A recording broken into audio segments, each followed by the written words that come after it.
government should be helping farmers. They instead tell them to install a heat pump in your hog barn. Unbelievable. How out of touch can you be? Whether you're trying to raise a family, enjoy retirement, or making an honest living as a farmer, Canadians know one thing. After 8 long years, this Prime Minister is not worth the cost. That's right. Thank you. The honourable member from Aurora Oak Ridges. Thank you, Mr. Speaker. This weekend, I joined our community in Coming Together for Peace, a gathering hosted by Karen Dale of the Richmond Hill United Church. I would like to thank Doug Lowith and Marge Andre for organizing this evening.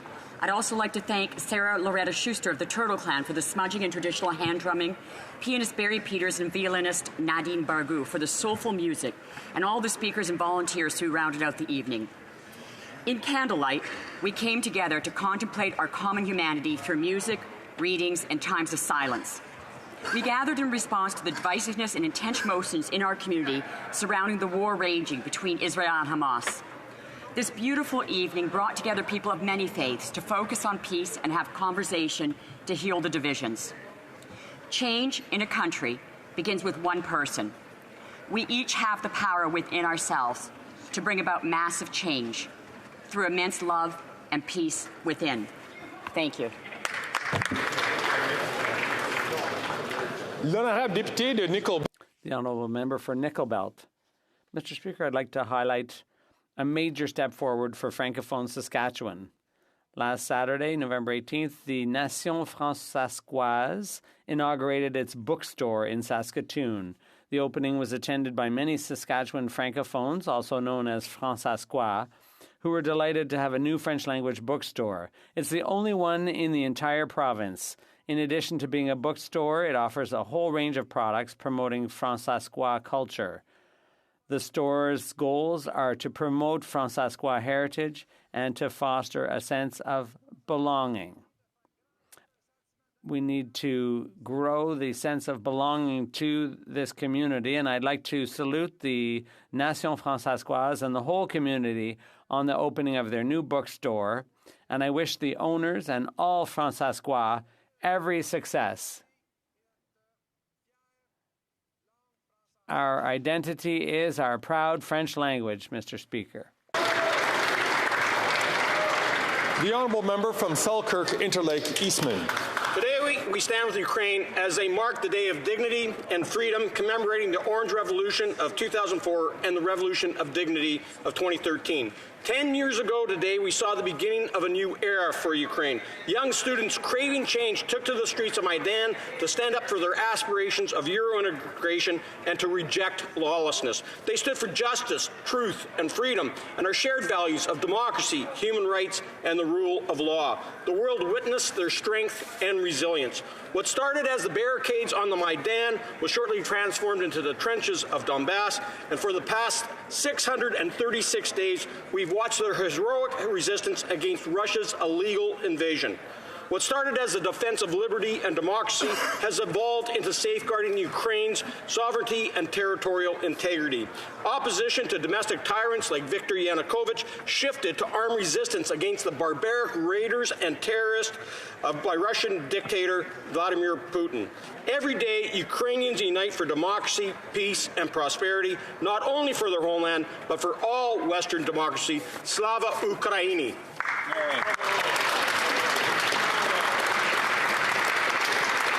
The honourable member from Scarborough Centre. Mr. Speaker, 1 in 4 children around the world is impacted by conflict and disaster, more likely to be displaced or living in a refugee camp. November 20th is World Children's Day, an opportunity to recommit our support for the fundamental rights of all children, including access to education, health and nutrition, and safety from violence. Earlier this month, youth leaders from across the country were in Ottawa to advocate for the health, protection, and security of children worldwide. They shared their experience experiences at a parliamentary reception I co-hosted with Results Canada, a national organization enabling everyday people to help put an end to extreme poverty. With over 500 million children facing crisis situations globally, it is critical to engage next-generation leaders to tackle the challenges of today. As we confront the realities of rising global conflict, let us raise our collective voice and champion children in emergencies. Merci. Hold on. The honourable member from Calgary Centre. Speaker, for years now, this Minister of Finance has brought forth statements, not what will be done for Canadians, but how she can throw money around to address the latest crisis. Let's go through them. An environment crisis, a cost of living crisis, a housing affordability crisis, a national unity crisis, an addiction crisis compounded by a homelessness crisis, a food bank crisis, and a spiraling debt crisis. These crises are caused by the NDP Liberal government. As a rule doctors follow, the first step when taking action is do no harm.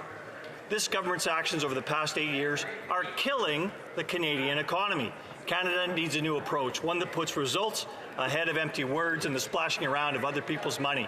It's obvious this Prime Minister is not worth the cost. Let's start with balancing our budgets and focusing on building homes, jobs, and futures for Canadians. Common sense Conservatives will deliver powerful paychecks, not empty words. The honourable member from Battleford's Lloydminster. Thank you, Mr. Speaker. After 8 years of the most expensive government in our history, it is Canadians who are suffering the real-world consequences. There are now a record number of Canadians that are using food banks. Housing costs have doubled, and Canadians are reportedly cutting back on basic necessities just to afford their energy bills. The cost of living is spiraling out of control here in Canada, and it is this NDP Liberal coalition that is responsible. That's right. They continue to hike taxes and add fuel to the inflationary fire, driving up interest rates. The only way to undo this damage that they have done is to reverse course in today's fall economic statement. Conservatives, we've provided a plan. Cancel the planned quadrupling of the carbon tax, announce a plan to balance the budget, and deliver a plan to build homes, not bureaucracy. Right. Canadians are desperate for common sense, Mr. Speaker. Let's bring home lower prices. Bring it home here. Gonna have dictator gets no. The honourable member for Gatineau. Mr. Speaker, it's my pleasure to welcome municipal officials from across the country. To welcome them here to the Greater National Capital Region. They're here to represent their local communities at the Federation of Canadian Municipalities Parliament Hill Days. National voice of municipal governments with over 2,100 municipalities of all sizes, from urban to rural, and representing more than 92% of all Canadians. Cooperation between municipalities and the federal government is essential if the realities of all Canadians are to be heard and considered. That's why I'd like to thank the mayors, reeves, councillors, municipal directors, staff, and the FCM for attending. Thank you very much, Mr. Speaker. The honourable member from South Okanagan, West Kootenay. Mr. Speaker, the Federation of Canadian Municipalities is in Ottawa this week to discuss the essential work its members do in over 2,000 communities. And 16 of those communities are in my riding: Fruitvale, Montrose, Trail, Warfield, Roslyn, Castlegar, Slocan, Silverton, New Denver, Nakusp, Grand Forks, Greenwood, Midway, Vesuvius, Oliver, and Penticton, and the regional districts of Okanagan, Smilkameen, Kootenay Boundary, and Central Kootenay. Hear, hear. And I want to single out Leah Main, a councillor from Silverton. Leah is a champion of rural issues on the FCM executive. Municipalities are at the pointy end of the stick on some of the toughest issues: housing, climate adaptation, public safety, mental health, and more. But small towns lack the funds to tackle these massive problems, and many even lack the HR capacity to apply for existing funding programs. We need to fix this with more direct allocation of funds so that communities across Canada can do the work that we depend on them to do. Hear, hear.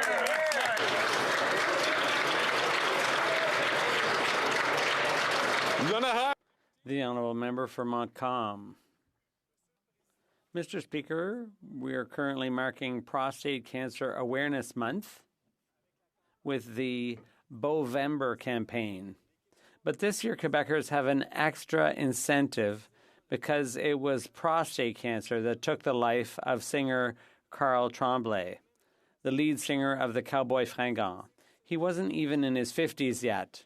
Growing a mustache or wearing a bow tie for the Pro-Cure campaign is great since it helps spread information and support medical research. But there's something even more decisive that can be done in the fight against prostate cancer, and that is to take the prostate test yourself. So, Mr. Speaker, to you and my colleagues, both in government and opposition, I extend this friendly invitation, which under other circumstances might be considered unparliamentary. Guys, go and get your prostate checked.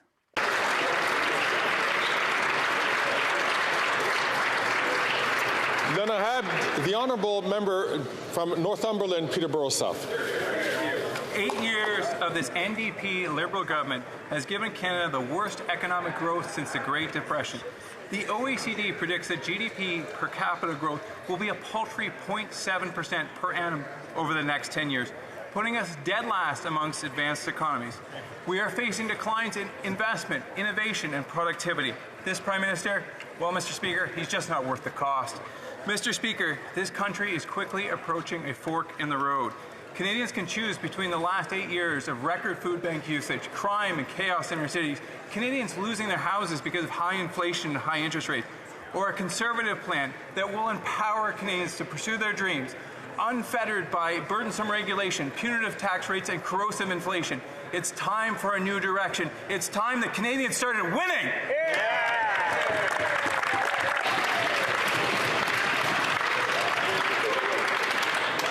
The honourable member from Etobicoke Centre. Mr. Speaker, I rise to commemorate the 90th anniversary of the famine genocide in Ukraine known as the Holodomor, when Joseph Stalin closed Ukraine's borders and confiscated all food to destroy a Ukrainian population opposed to his rule. 19 people per minute, 1,200 per hour, and 28,000 per day were dying of famine at the height of the Holodomor. The world was silent. Millions died as a result. My grandmother, Olena, was a survivor of the Holodomor, and she once told me that she hoped that the victims of the Holodomor would not only be remembered, but that they would be honored. Honoring them for her meant not just remembering them or commemorating them, but taking the steps to ensure that a crime like this never happens again. Right now, in Russian-occupied Ukraine, it is happening again. Russia is killing, torturing, and raping civilians. Russia is deporting Ukrainian children to Russia. Russia is committing genocide in Ukraine again. The only way to stop this is for Canada and our allies to give the Ukraine the support it needs to ensure it recaptures all of its territory, to ensure it achieves a decisive victory. Let us do as my grandmother would have asked if she were here today. Let us remember the victims. Let us commemorate the victims. Let us honor them.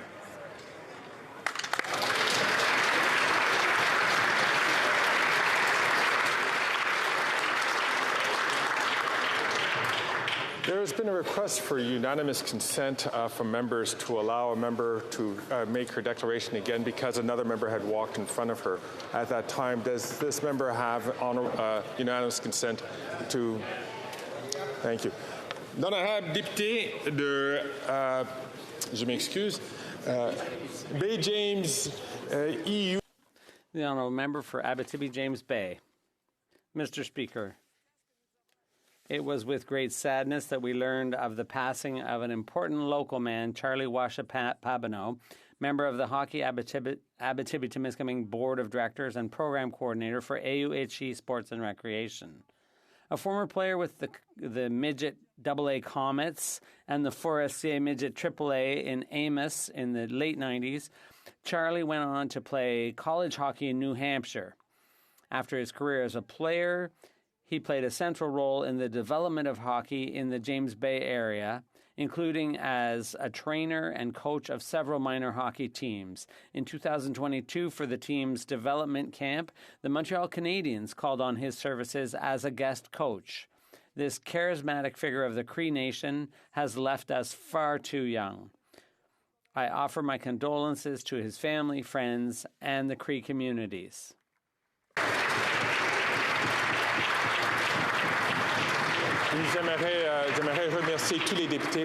I'd like to thank all members for allowing our colleague to do that. Oral questions. Questions orales. L'honorable chef de l'opposition. After 8 years of this Prime Minister, we know that he's just not worth the cost.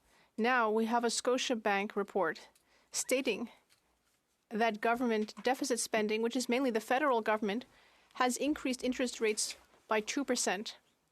That's $700 a month for the average mortgage. That's $8,400 a year for the average family, just in additional interest rates, because of deficits mainly caused by this Prime Minister. Will he present a plan today to balance the budget and reduce interest rates so Canadians can keep their homes? The Right Honourable Prime Minister. Mr. Speaker, we know what the Conservative Party's approach is: austerity and cuts. We, on the other hand, are investing in housing. We are investing to ensure that Canadians find life more affordable. We know that this is a difficult period for Canadians, but the solution is not austerity and cuts. It is strategic investments to support families, to create the jobs of tomorrow, and to build hundreds of thousands of new housing units in the years to come. L'honorable chef de l'opposition. Austerity and cuts are exactly what Canadian families are living today. 7 million of them are cutting meals because they can't afford food prices after he's inflated them. And many are cutting homes and forced to live in tents because mortgage rates have risen so fast under this Prime Minister's deficit. Scotiabank now calculates government deficits are adding 2 full percentage points to the rates. That's $700 per month in higher mortgage payments. Next year, $900 billion, the next 3 years, $900 billion of new mortgages, or 2/3 will come up for renewal. We risk a massive default crisis. Will the Prime Minister announce a plan to balance the budget to bring down mortgage rates so Canadians can keep their homes?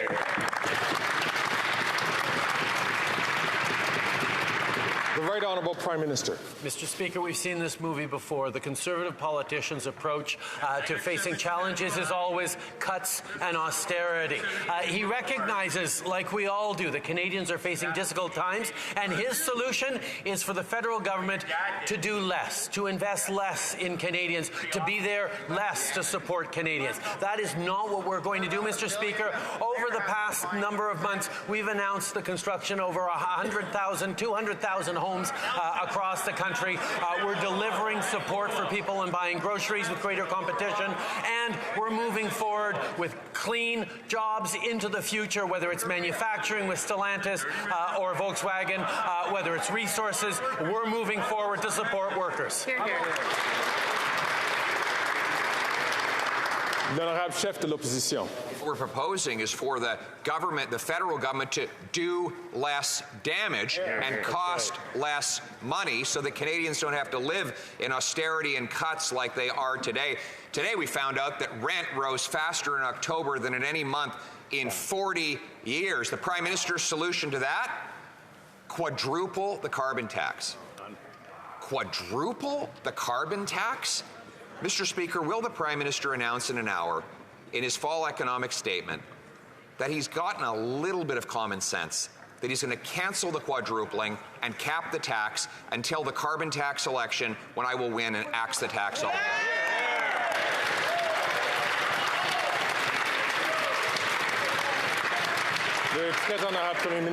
Mr. Speaker, our solution to Canadians who are having trouble affording housing is to build more housing, is to invest in working with municipalities to unlock more homes built, to bring down rents. These are the investments we're making. But, Mr. Speaker, it's interesting that the Leader of the Opposition talks about the damage we're doing to Canada by delivering $10 a day childcare, the damage we're doing to Canada by delivering dental care to kids who can't afford it, the damage we're doing to Canada by continuing to step up for seniors by protecting their pensions. If that's damage, then we really see what the Conservative leader is made of.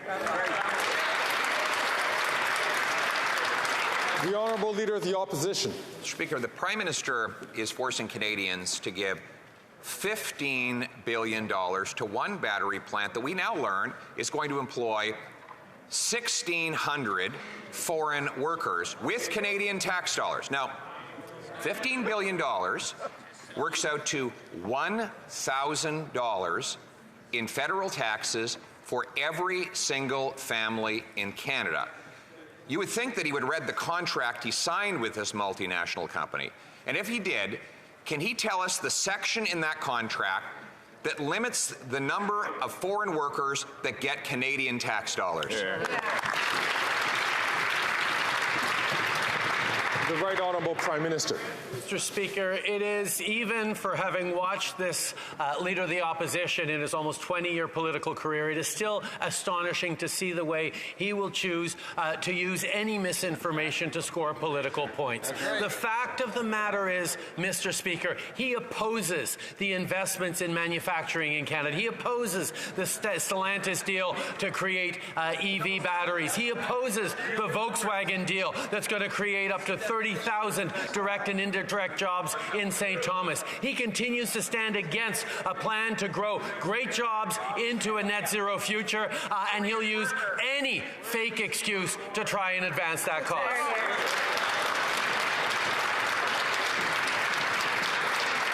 The Honourable Leader of the Opposition. The Prime Minister has spread nothing but disinformation on these very projects. He was billions of dollars in underestimating the original cost before the shovels were even in the ground. He claimed the thing would pay itself back in 5 years. Now we know it's 20. And now we've learned that the majority of the jobs are going to go to foreign workers. That's right. Struggling single moms and seniors will pay $1,000 in taxes, mostly to pay the wages of foreign workers who will not even keep the money here. Why does he so thoroughly disdain and disrespect Canadian workers that he wants to send their money to another country?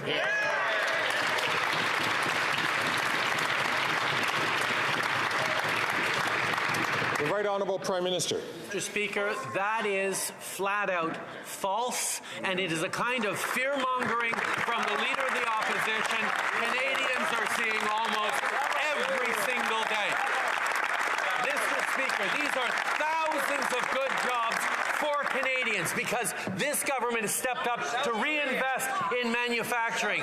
After decades, after years of neglect under a Conservative government, we are stepping up to deliver for Canadians. We are delivering a strong future into a net zero world, and this Leader of the Opposition is wanting to take us back to the Stone Age.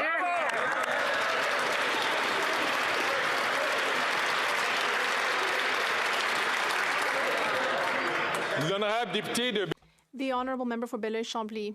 Mr. Speaker,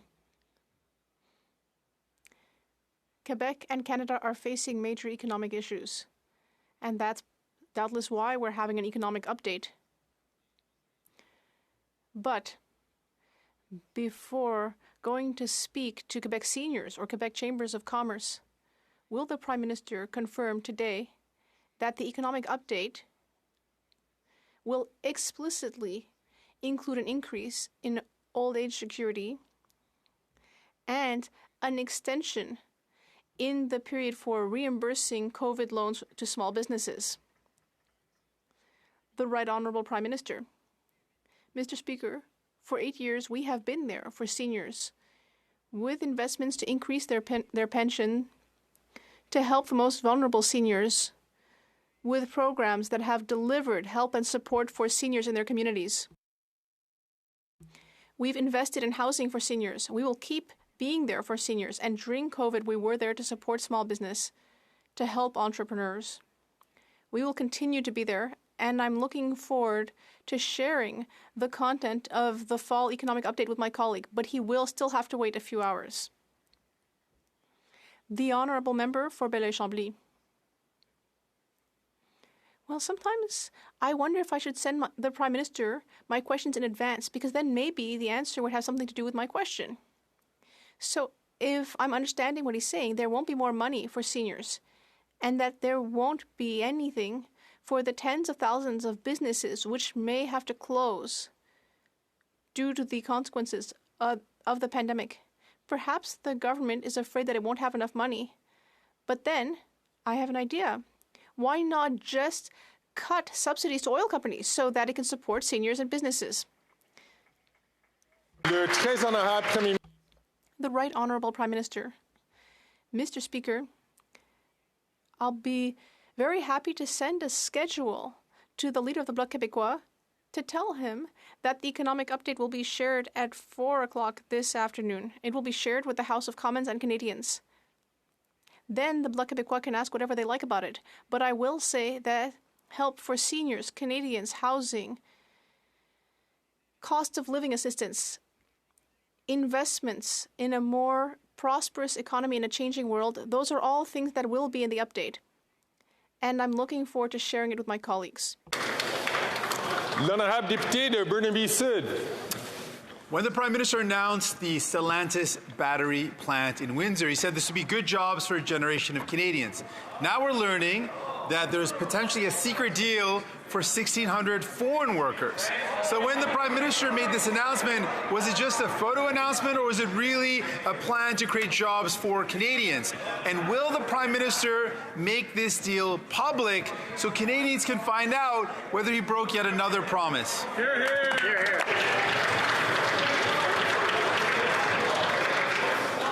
The Right Honourable Prime Minister. Mr. Speaker, I know nobody in this House was surprised that the Leader of the official opposition fell prey to disinformation and choosing to attack the Stellantis deal. But it's disappointing to see the NDP leader anchored in the community of Windsor speaking out against this Stellantis deal based on nothing but rumors and disinformation. The reality, Mr. Speaker, is thousands upon thousands of good jobs for Canadians, good jobs that will grow the local economy, will contribute to our battery and manufacturing supply chain in Canada. This is a good deal for Canada. Everyone should get behind it, especially people who care about Windsor.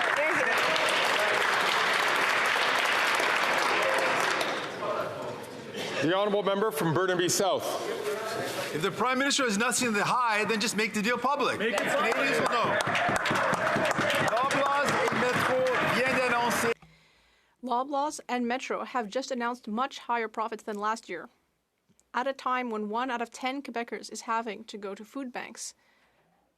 This morning, we learned that grocery inflation has been higher than general inflation for the 23rd consecutive month. Will the Prime Minister announce the measures to increase competition that we've been asking for today? The Right Honourable Prime Minister. Mr. Speaker, we have been concerned about grocery prices for some time. That is why both the Minister and the Parliamentary Committee have brought in the heads of the grocery chains and have spoken with them to stabilize grocery prices. We know that it's important that we be here to support Canadians with the cost of living, and I can assure my colleagues that in our fall economic statement that we will table shortly, there will be measures to further increase grocery competition to help people be able to make ends meet and support their families during this difficult time. The Honourable Member from Calgary Forest Lawn. Last year, the Finance Minister promised to balance the budget in her false hopes update, then did a massive flip-flop and promised to balance the budget in the year never. The Prime Minister did a massive flip-flop recently too, on his carbon tax scam where he gave a temporary carve-out for Canadians in Atlantic Canada. That's 3% of Canadians, whereas poll numbers were tanking. After 8 years, this Liberal NDP government are not worth the cost, and they still plan on quadrupling it. Why don't they pause quadrupling the carbon tax in today's failing economic update and call a carbon tax election so Canadians can decide?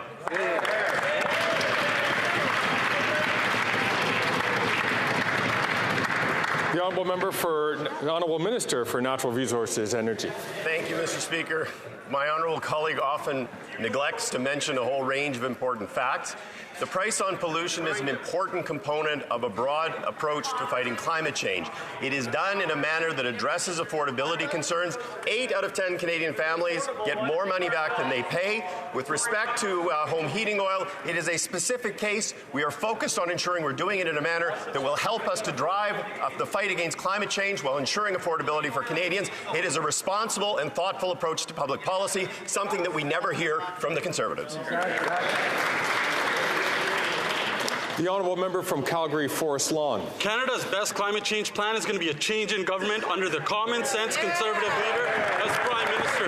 2 million Canadians going to a food bank in a single month. 1 in 5 are skipping meals. food inflation out of control. Failed woke policies like the carbon tax are driving up the cost of gas, groceries, and home heating. While these Liberal NDP government continue to miss every single climate change target that they set for themselves, and Canadians get less in these phony rebates. And they still plan on quadrupling it. So why don't they put the pause on quadrupling the carbon tax and go to election so Canadians can decide on the carbon tax themselves?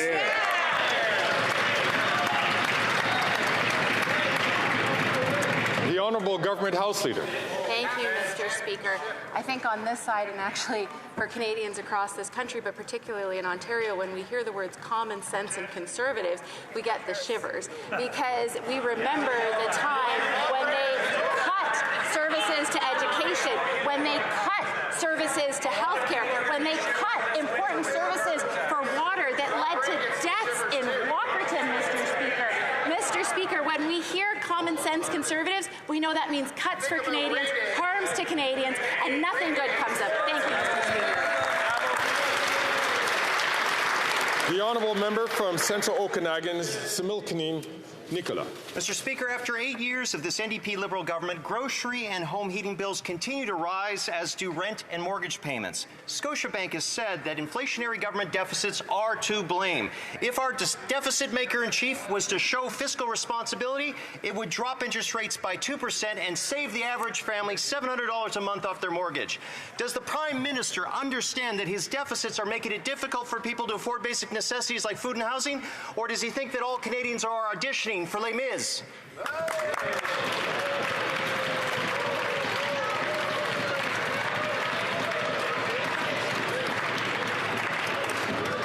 The Honourable Parliamentary Secretary.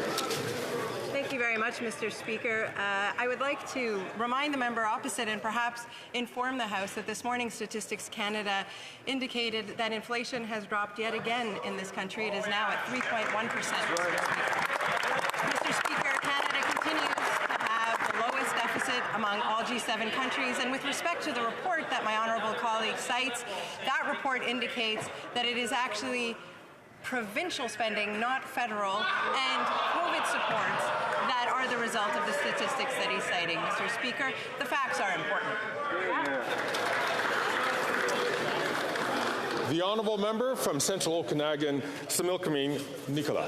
Mr. Speaker, if we all quiet down, you can already hear the fiscal engines in the background starting to rev up, as the only solution for inflationary spending for this Prime Minister is more inflationary spending. The Conservative leader has challenged the Prime Minister to stop his carbon tax hikes, reduce his deficits, and build homes, not bureaucracy. Will they address these issues in their mini-budget today, or will they reject this common sense plan and show that the only thing that isn't subject to rising inflation in Canada is the competence of this NDP Liberal government?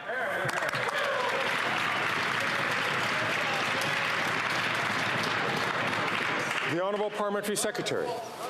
Mr. Speaker, as the Prime Minister stated just a few moments ago, the Deputy Prime Minister and the Minister of Finance will be tabling the fall economic statement at 4 p.m. in this House. All members, including the member opposite, will have a chance to look at all of the numbers, and we will have a chance in this House to debate the economic plan that our government has put forward, Mr. Speaker. I would remind the member opposite, when he talks of deficit, that Canada continues to have the lowest deficit among all G7 countries, and we will continue to be fiscally responsible.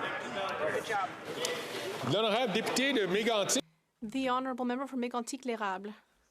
Mr. Speaker, after 8 years of inflationary Liberal spending, this Prime Minister is just not worth the cost for Quebecers. Quebec's October inflation was still the worst in Canada at 4.2%. Scotiabank experts have calculated that government overspending has added 2% to interest rates in Canada. That's $700 a month more for mortgages.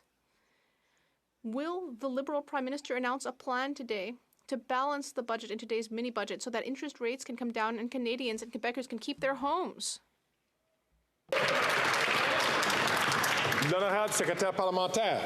The Honourable Parliamentary Secretary. Thank you, Mr. Speaker. As I said earlier, the fall economic update will be tabled at 4 in a very short time, and then our honourable colleague will be able to look at the numbers. But I can confirm immediately that Canada will continue to have the lowest deficit in the G7, and we will continue to be fiscally responsible. L'honorable député de Mégantic-L'Érable. The honourable member. Well, according to the data we've seen, rent prices have risen by more than 9% in Quebec over the past year. In the Journal de Montréal, we read about a 30-year-old man who was preparing to spend his first winter on the street with nowhere to call home. After 8 years of inflationary liberal spending, it's hard to understand why the Bloc Québécois wants 2 more years of this and also to radically increase the carbon tax. The Bloc Québécois wants the balance of power, not a balanced budget. Does the Prime Minister have the Bloc say so to continue irresponsibly spending billions of dollars? Or will he finally listen to conservative common sense and balance the budget? L'honorable ministre des Transports. The Honourable Minister of Transport. Mr. Speaker, the Conservatives are telling us that they care about Canadians, but they don't seem to give a fig about what's happening. They don't seem to care about the flooding, the heavy rains, the wildfires everywhere. They don't seem to care at all. They want to cut money to fight climate change. They want to make us back up and keep backing up with cuts and austerity, but we will not be dragged back into the Stone Age. The Honourable Member for Rivière-du-Nord. Mr. Speaker, Radio-Canada's revelation that Mexican drug cartels are trafficking people across Canada's border is very serious. The federal government cannot allow criminal groups to exploit migrants, and that's not all. The RCMP has confirmed that the crossings used by the cartels for human trafficking are the very same ones that are used for weapons and drug trafficking.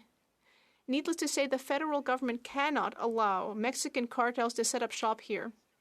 When will the government regain control of the border?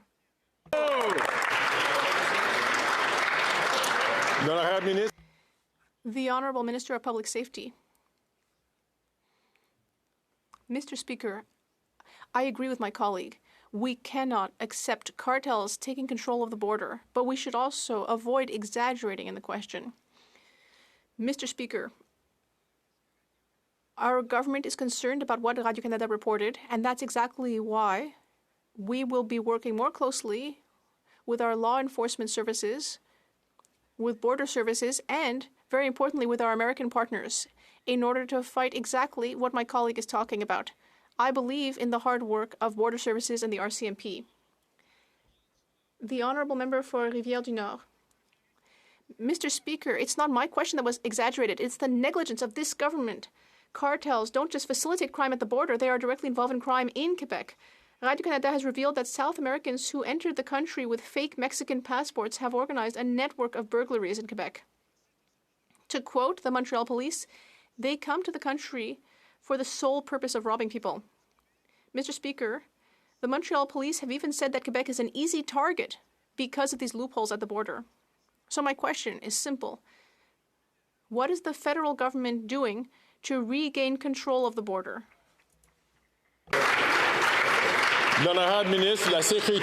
The Honourable Minister of Public Safety. Mr. Speaker, we will continue to fight organized crime. We will do so on many fronts simultaneously. We have invested $400 million more in our law enforcement agencies, the border services, the RCMP, to give them the tools they need to work with their Quebec and U.S. partners in order to fight the arrival of organized crime. My colleague knows very well that I spoke about it with Minister Bonnardel in Quebec.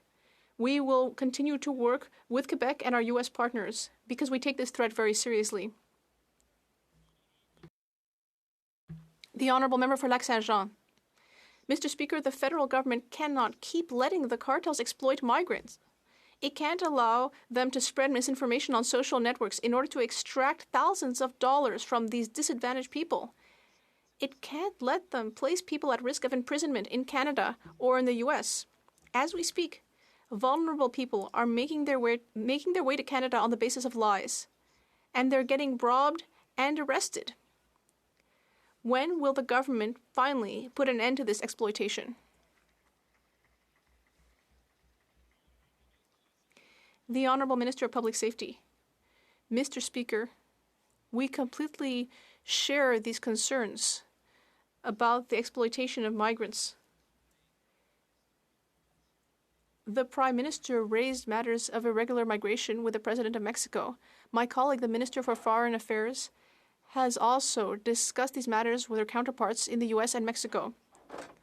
And I myself had that discussion with my American counterparts in order to ensure that all possible measures will be taken in order to prevent exactly what my colleague just spoke about. The honourable member from Lethbridge. The Prime Minister promised to make housing more affordable for Canadians, but we know that wasn't totally true. After 8 years of this Liberal government, rent has doubled, housing prices have skyrocketed. In fact, they've doubled as well.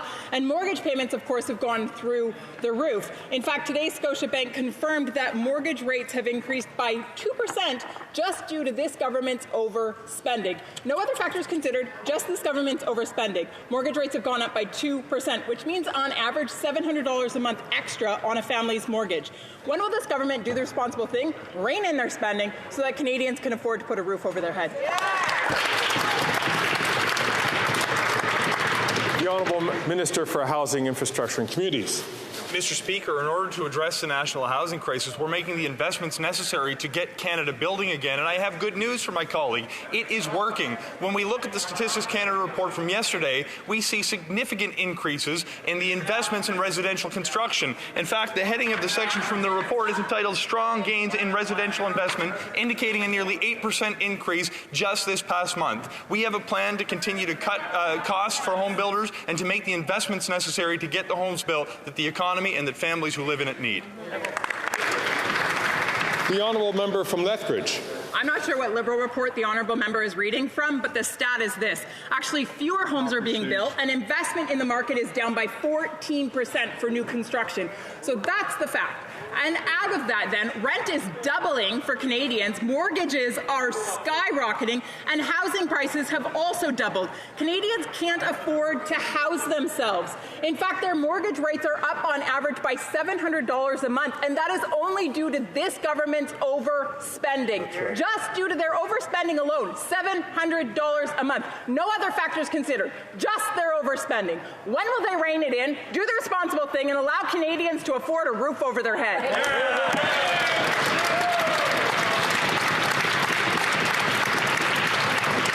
The Honourable Minister for Housing, Infrastructure. Mr. Speaker, with respect to my honourable colleague, she just does not have her numbers right. She is entitled to her own opinion, but certainly not to her own facts. I will tell you specifically what the Stats Canada, which is not some Liberal organization, it operates independently. They indicated this month investment in residential building went up 7.3%. Single-family home investment increased 6.4%. Multi-unit construction rose 8.2%. Mr. Speaker, if the Conservatives are concerned about the housing crisis, why are they committing to cut funding for home building and to raise taxes on home builders?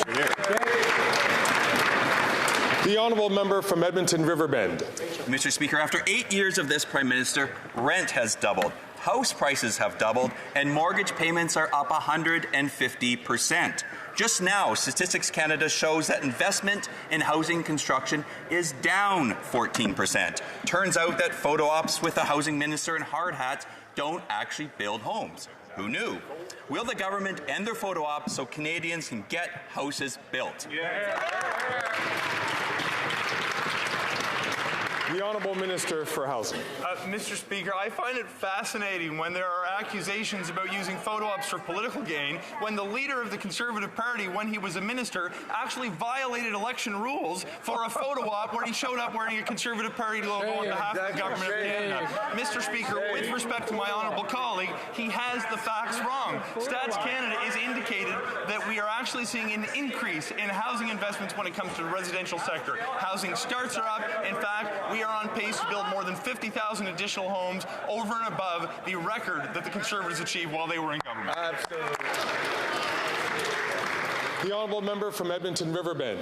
Mr. Speaker, you know what, Mr. Speaker? When the Conservative leader was Minister of Housing, a typical family home cost only $450,000. Investment in housing construction is down 14% under this minister. Rent has doubled, house prices have doubled, and mortgage payments are up 150%. Again, will the government end their photo op so Canadians can get houses built?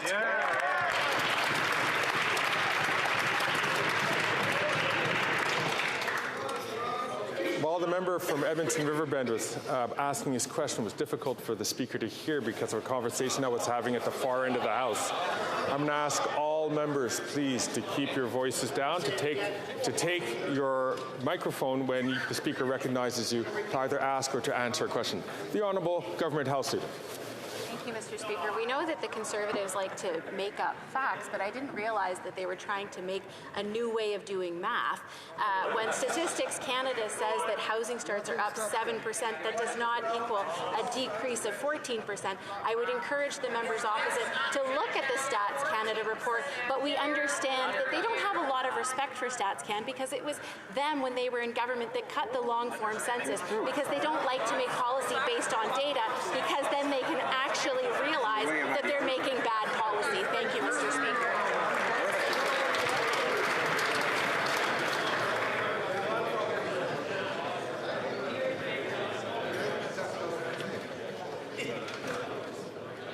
The Honourable Member from Edmonton-Griesbach.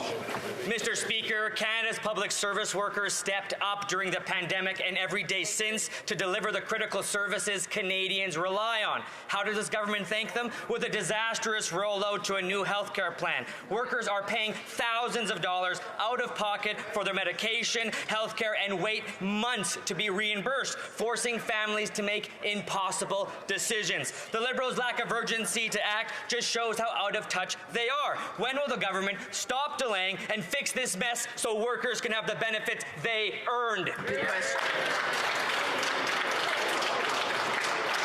The Honourable President of the Treasury Board. Mr. Speaker, Canada's public servants and their families deserve to have access to their benefits as quickly as possible. I have been in close touch with the supplier and have ensured that the supplier will agree to bringing down call wait times to between 5 to 10 minutes by December 31st, opening call centres on weekends, as well as introducing escalation processes for those who aren't served well. Mr. Speaker, we will always make sure that Canada's public servants are reimbursed for their benefits. We are grateful for their service every single day. Thank you. The Honourable Member from Timmins, James Bay. So we're getting the fall economic update from the government today. Well, let me give an update from small businesses in Northern Ontario. I mean, first they got hammered by the pandemic, then they got hammered by high inflation. Now they're being hammered by Liberal indifference. And if the Prime Minister doesn't change course on the CEBA repayments, many of our businesses are going to be forced to close their doors in January. So will the Prime Minister do the right thing and extend the loan repayment deadline so that we can have our small businesses get back on their feet? Excellent.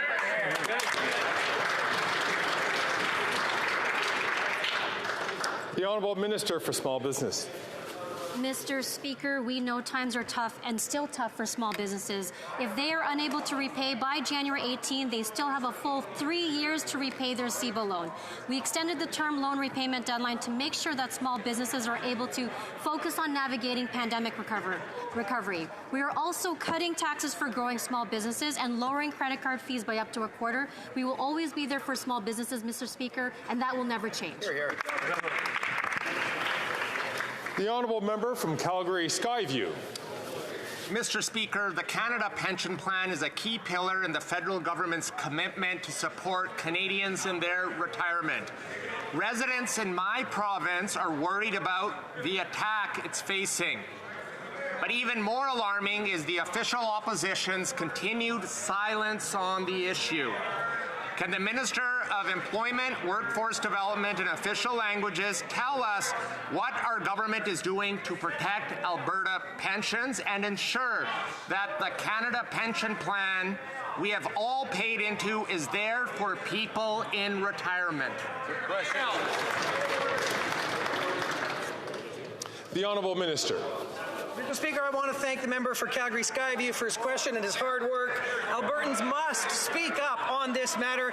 As a federal government, Mr. Speaker, we will always protect the pensions of Albertans and to fight the reckless and risky proposal of Alberta Conservatives to pull Albertans out of the CPP. Every member in this House should be defending the CPP, but Mr. Speaker, what do we hear from Alberta Conservatives? Silence, zero, zilch, and their silence speaks volumes about their unwillingness to protect Albertans and their pensions. pensions. We will stick up for Albertans every day and for the Canada Pension Plan. They can do whatever they want. We got the backs of Canadians.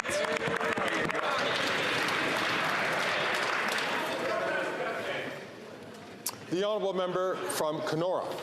After 8 years of this NDP Liberal government, we know this Prime Minister is not worth the cost. He's planning to quadruple the carbon tax on gas, groceries, and home heating, but our common sense plan is to axe the tax to bring home lower prices. Mr. Speaker, today the government has an opportunity. Will they include in today's mini budget a plan to finally stop their carbon tax hikes?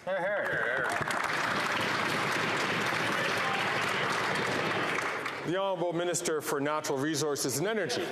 Thank you, Mr. Speaker. The Conservative Party pretends to offer certain principles, and if you don't like those, they have other principles.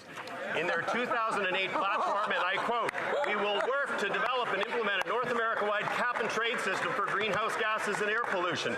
In their 2021 platform that they all ran on, they said, and I quote, "We recognize that the most efficient way to reduce our emissions is a use of pricing mechanisms." My goodness, given the flip-flopping on that side of the House, how do Canadians believe anything these folks say?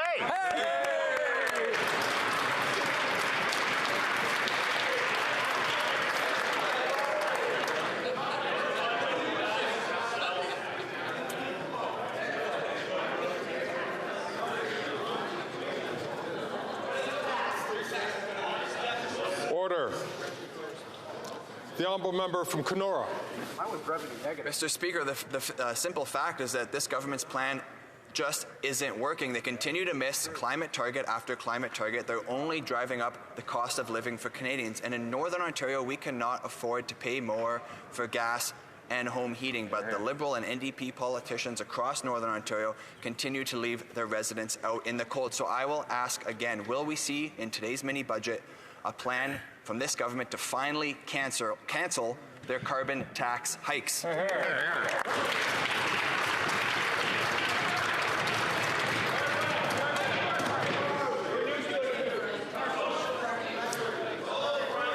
À l'ordre, s'il vous plaît. Order, please. The Honourable Minister. Mr. Speaker, I would like to correct a record. The Harper government didn't meet any of the environmental targets that they have.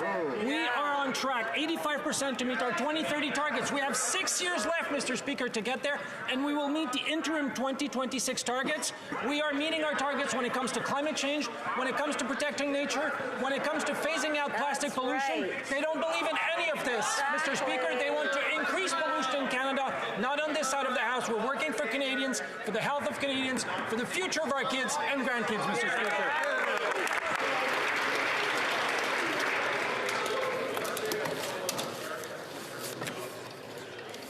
L'honorable député de Bellechasse et les Etchemins-Lévis.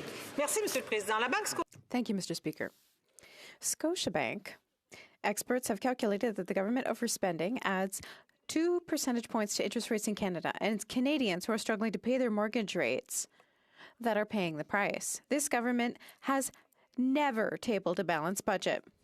Will the government announce a plan to balance the budget today so that interest rates can come down and Canadians can stay in their homes? The Honourable Parliamentary Secretary. Mr. Speaker, Conservatives who try to blame the federal government for inflation have a difficult task ahead of them. The report that my colleague is quoting says that COVID supports and government expenditures from provincial governments are responsible for these increases, not federal government expenditures. My colleague is a former member of the Quebec Legislative Assembly. Is she saying that we should demand that provinces spend less? Is that her conclusion? L'honorable député de Bellechasse, les Etchemins-Lévis. With respect, I'll bring her back to reality. The economic situation is such that a young man from Sherbrooke has to spend winter in a tent because there's no access to affordable housing. The costly Liberal Bloc coalition wants to radically increase the carbon tax, which is going to raise the price of everything. It costs a lot to vote for the Bloc. We're asking the government to cancel carbon tax increases, balance the budget, build housing, and not bureaucracy. Will the Minister of Finance surprise us and balance the budget and give us some hope?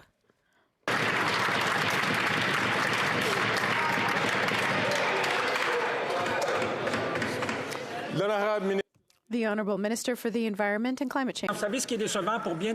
What's disappointing for many people watching us is to see that the member who once defended carbon pricing, who stood up for fighting climate change, has flip-flopped and now is part of a party that no longer believes in climate change, doesn't believe in protecting the environment for our children and grandchildren. That's what Canadians find disappointing. L'honorable député de Drummond. Monsieur le Président, nos médias. Mr. Speaker, our media are in crisis. Yesterday, the head of Quebecor said that TVA is being pushed to the limit.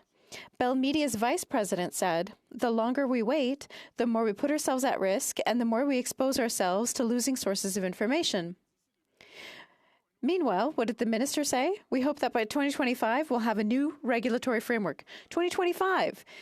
Our media outlets are in danger now. 2 years from now is too late. What's the minister waiting for? The Honourable Minister for Canadian Heritage. As my colleague knows, since the media crisis started in Canada, the government has been there to set up tax credits, among other measures, programs which did not exist before. We will continue to do so. We've now provided all the tools to the CRTC required to adapt the regulatory framework to today's reality, especially to ensure that web giants pay their fair share and participate in the success of our Canadian businesses and creating Canadian content. We will continue to work in partnership with all representatives of the media industry. Thank you. L'honorable député de Drummond. Monsieur le Président, C11, C18, c'est des... Mr. Speaker, C11 and C18 are good ideas, but they're not working. Until negotiations with web giants are concluded on C18, we need an emergency fund for our media. I think it's reasonable. And it's essential to maintain the diversity of information sources in the short term. In the long term, we'll need a lot more, but right now, we can send a clear message that we're ready to act to save our media. Will the minister quickly set up an emergency fund before there's more closures in the news media world? The Honourable Minister for Canadian Heritage. Thank you, Mr. Speaker. I thank my colleague for his question. The Bloc Québécois is among the parties who, unlike the Conservatives, participated in making sure that legislation for news online and for modernizing the Radio Broadcasting Act passed. That's why the CRTC is getting ready to set up a new regulatory framework. Over the next few months and years, a lot of work will be done. One thing is sure is that unlike the Conservatives, we've always been there to support our creators and our artists and will continue to do so. The Honourable Member from St. Albert, Edmonton. Mr. Speaker, after 8 years, this NDP Liberal government isn't worth the cost. The Liberal-appointed chair of the Green Slush Fund resigned in disgrace after it was revealed that she funneled more than $200,000 of taxpayers' money into her company. An independent report reveals that this just scratches the surface of corruption at the foundation. So how many more Liberal insiders have used the Green Slush Fund to line their pockets?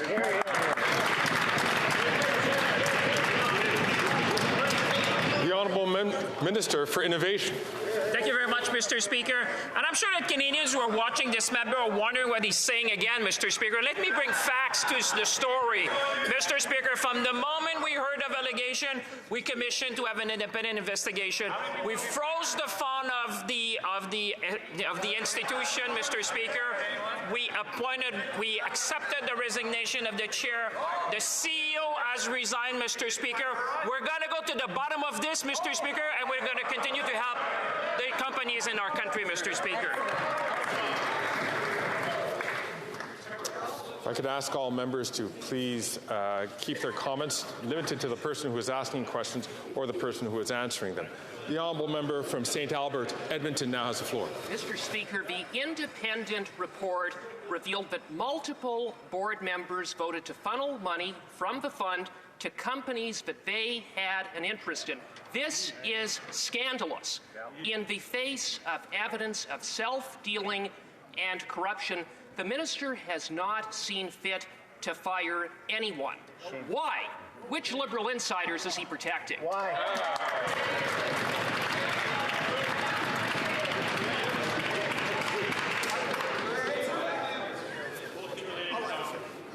The Honourable Minister for Innovation. Thank you very much, Mr. Speaker. And you know what is scandalous, Mr. Speaker? Is these conservatives making claims, Mr. Speaker, making allegations against people, Mr. Speaker. What a responsible government does, Mr. Speaker, is when there's allegation, we investigate. That's exactly what we did, Mr. Speaker. We suspended the financing of the organization. The CEO has resigned. We have accepted the resignation of the chair, Mr. Speaker. We're going to go to the bottom of this, but we're going to continue to help companies in this country. We invest in green technologies, Mr. Speaker. Encore une fois, j'espère que tous les députés. Once again, I hope that all members will take the time to listen to the member who asked the question and listen to the answer as well. The Honourable Member for Louis Saint Laurent. Thank you, Mr. Speaker. After 8 years of this Liberal government, unfortunately, a personality trait of this government is ethics problems. Recently, there was the $1 billion Green Fund. The Auditor General is investigating $40 million in mismanaged funds. The chair of that organization paid herself $200,000, funneling it to her own company. The Canadians who are listening to us want a clear answer from the government. How and when is this government going to hold these people accountable and pay back the money that these people used to help out their own little Liberal friends? The Honourable Minister for Innovation. As you know, I have a great deal of respect for my colleague for Saint Laurent. He's an honourable man. But today, the people in Saint Laurent must be asking questions because he knows full well what the government is doing. As soon as allegations were made, we demanded an independent verification to get to the bottom of things. We suspended the organization's funds. The CEO of the organization resigned. The chair of the board of directors also resigned. We're going to continue to help Canadian companies while we handle this. L'honorable député de Madawaska-Restigouche. Merci, Monsieur le Président. Thank you, Mr. Speaker. Whether it be in the lovely region of Madawaska or Restigouche, which are the most beautiful in the country, the tourism industry continues to draw tourism to every corner of our country. The tourism industry represents an important opportunity for growth. So much so that the World Travel and Tourism Council predicts that tourism's contribution to Canada's GDP could double by 2033. It's a golden opportunity. Can the Minister of Tourism tell us how our government is supporting Canadian tourism to continue to grow and attract more visitors? L'honorable ministre. The Honourable Minister. Président, mon collègue a raison. Thank you, Mr. Speaker. My colleague is right. Tourism represents 1.9 billion jobs. It's represented in every location throughout the country and generates $266 million a day. Yesterday, we launched the Tourism Growth Program, $108 million. That's going to be delivered through local economic agencies. These investments will support businesses and organizations to help them grow and provide authentic tourism experiences. This is an essential part of our Canadian economy. The Honourable Member from Sherwood Park, Fort Saskatchewan. This NDP Liberal government spent $54 million on the Arrive Scam app, and now RCMP are investigating contractors. More evidence that after 8 years, this Prime Minister is not worth the cost. Now, two senior public servants have accused each other of lying about who made the decision to hire GC Strategies. GC Strategies is a two-man company that does nothing and that subcontracts all the actual work. So will the minister responsible for this decision stand up now and explain to the House why GC Strategies was chosen? The Honourable Minister. Mr. Speaker, what I'm happy to explain to the House is how seriously our government takes allegations of inappropriate behavior with taxpayers' money and contracting or subcontracting. We're obviously very pleased that the committee is looking into this matter. We're pleased that the Auditor General is also seized with this question. And we're also pleased, Mr. Speaker, that the Canadian Border Services Agency, when these issues came to light, took the appropriate action in internal reviews, and as was appropriate, referred any and all of these circumstances to the appropriate authorities. The honourable member from South Shore, St. Margaret's.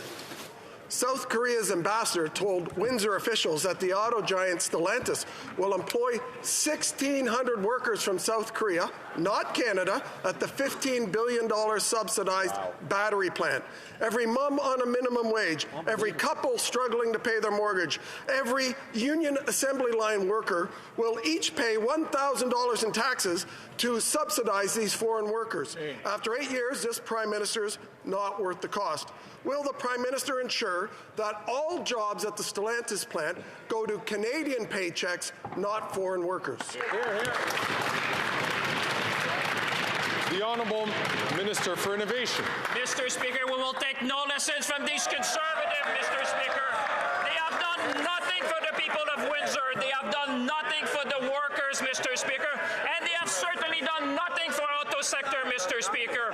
One thing that we have done, Mr. Speaker, is to maximize opportunities for Canadians, Mr. Speaker. And let me give him some news. The CEO of the company just confirmed that there will be 2,500 Canadian workers at the plant and up to 2,300 to build the plant, Mr. Speaker. This is what I call working for Canadians.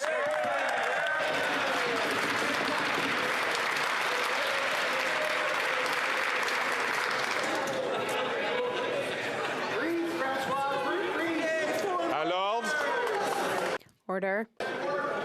The honourable member from Dufferin-Caledon. This minister should take a lesson from just about anyone willing to give it, and I'll tell you why. The unemployment rate in Windsor is 7%. They're bringing in 1,600 workers from Korea, and this plant is going to cost $1,000 per Canadian family. Every unemployed union worker in Windsor could have this job. Instead, these incompetent, arrogant Liberals give the job to 1,600 Koreans. Will the minister promise right now the jobs will go to hard-working Canadians, not workers from any other country, including Korea?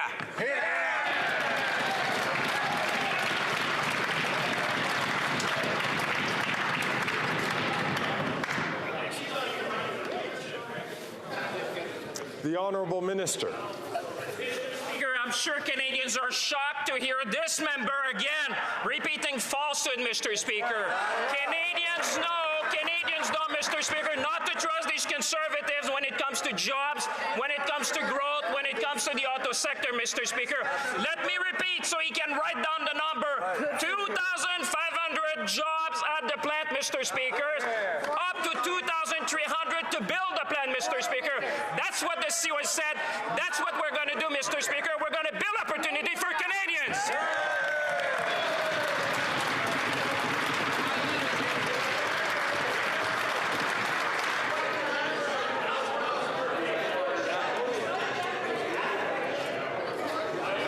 Order.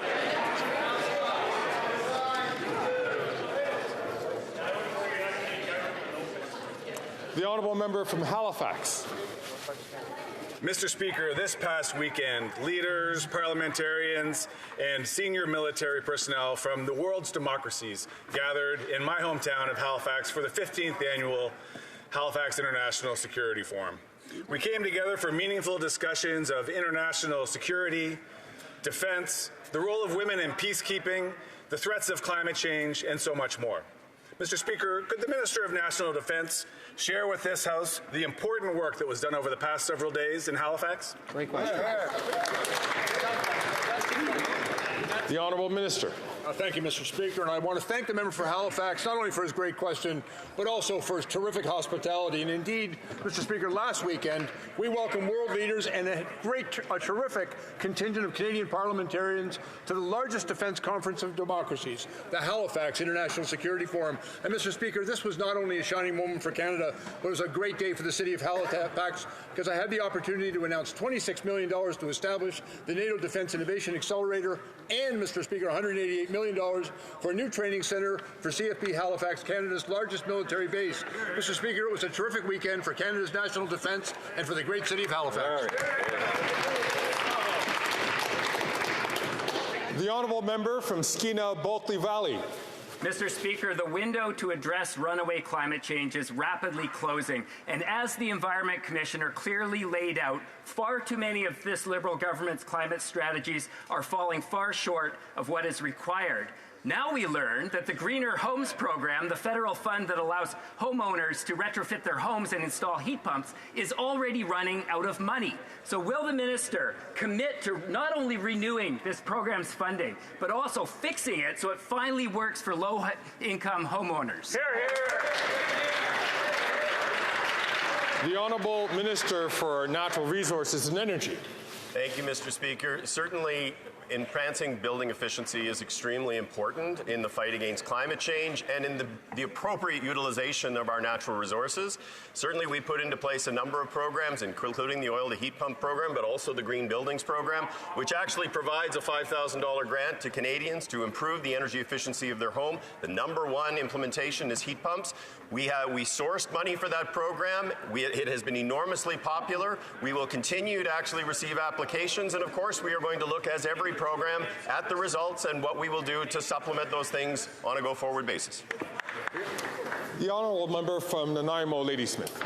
Mr. Speaker, Canada's leading humanitarian aid agencies have united together to call for a ceasefire in Gaza. People in Nanaimo, Ladysmith are demanding action from the federal government. All hostages need to be released and a ceasefire declared so that no more children are killed. But this Prime Minister doesn't seem to recognize that the killing of over 13,000 innocent civilians and more than 1.7 million displaced is an atrocity, and it must end now. So I will ask you again, when will the Prime Minister call for a ceasefire? Hear, hear. Hear, hear. L'honorable ministre des Affaires mondiales. The Honourable Minister for Global Affairs. Thank you, Mr. Speaker. Of course, we've seen horrific scenes on October 7 when Hamas attacked innocent Israelis. And of course, we also know that Gaza is one of the worst places on earth to live in right now. So we need to make sure that all civilians are protected. We need to make sure as well as humanitarian aid can be sent to Gaza. We are seeing that right now there are negotiations happening between Israel, between Hamas, brokered by Qatar, and we look forward to seeing all hostages released and humanitarian aid allowed to Gaza. And that, unfortunately, brings to an end question period for the day. I do see rising on a point of order the member from, from Dufferin-Caledon.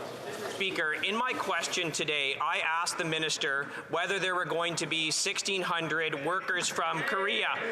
On his way into the House of Commons, he was asked that question, and he said, "I'm not surprised there'd be a transfer of knowledge, as no one has done batteries in North America before." So he's admitting there will be those workers, and then accusing me of misinformation. He should withdraw.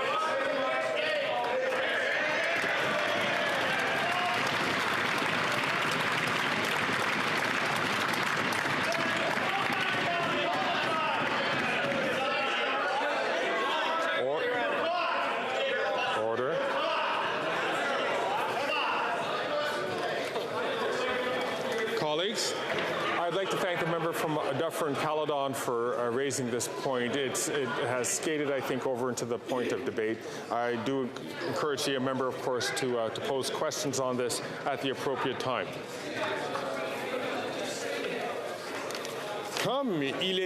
As it is 3:20, the House will now proceed to the taking of the deferred recorded division on the motion at the second reading stage of Bill C-57. Call on the members.